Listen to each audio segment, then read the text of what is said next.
folks, it's Sarah with Obadiah's, and today I'm going to do our first burn in the J.E. Roby EPA Wood Cookstove.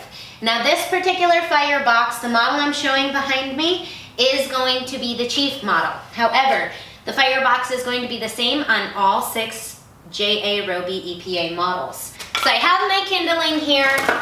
You can see I've got nice dry wood. We start with very small pieces. So I always say this, it's so important, you guys, to always start a very small fire to cure your stove before we actually get a hot roaring fire.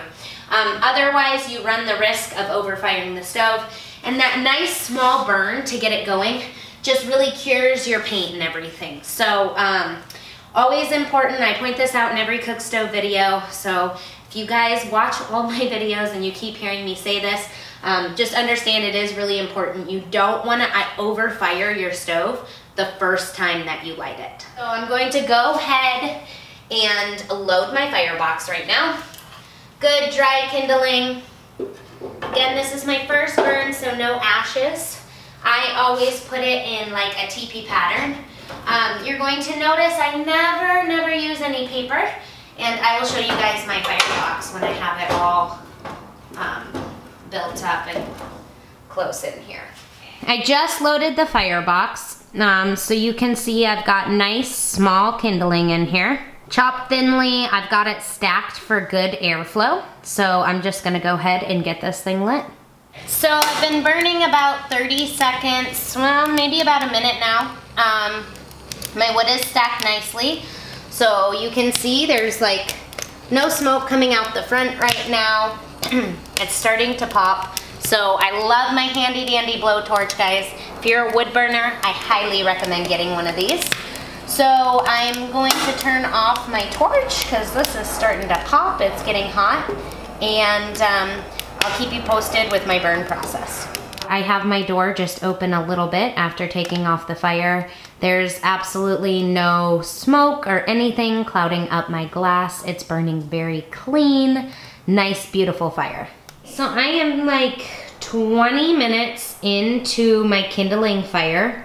You can see it's a beautiful, clean glass burning. I'm getting a nice bed of coals here. So it's important to get a nice, slow start to the fire. So I'm gonna let this burn down just a little bit more before I throw another log on it, just to cure the stove, but I am gonna give you guys some temperature readings. So I am about 20 minutes into my burn, and I'm gonna give you guys some temperature readings. So you can see it's a very small fire in the front. It's burning down to a bed of coals. I did have the stove completely wide open, okay? So my damper control is pulled completely out, and 20 minutes is a pretty good amount of time for how much wood I have left in there. So I'm just gonna give you a few temperature readings so you know where you should be at when you're breaking your stove in. Directly over the firebox, we have 300 degrees. Directly over the oven, we've got about 180 degrees. Over our water reservoir, it's an 80-degree temperature. Our oven thermometer is reading about 250 degrees, and by the way, because I'm doing my first burn, my oven is not actually activated. So front glass is reading 366 degrees.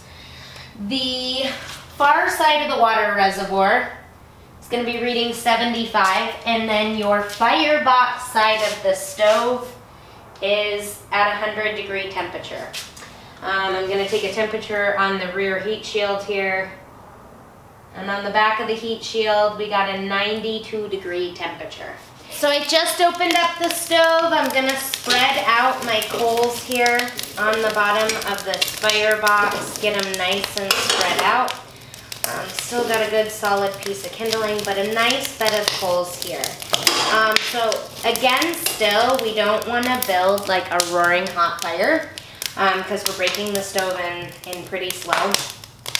So I am just going to take one single log here and put it in the top, and then I'm going to let it burn down before I add any more wood. So you can see this has got a nice long firebox. That piece of wood slid in there really nice. Once you have a nice hot bed of coals, see, you should open it up. It's burning hot. You can hear it crackling.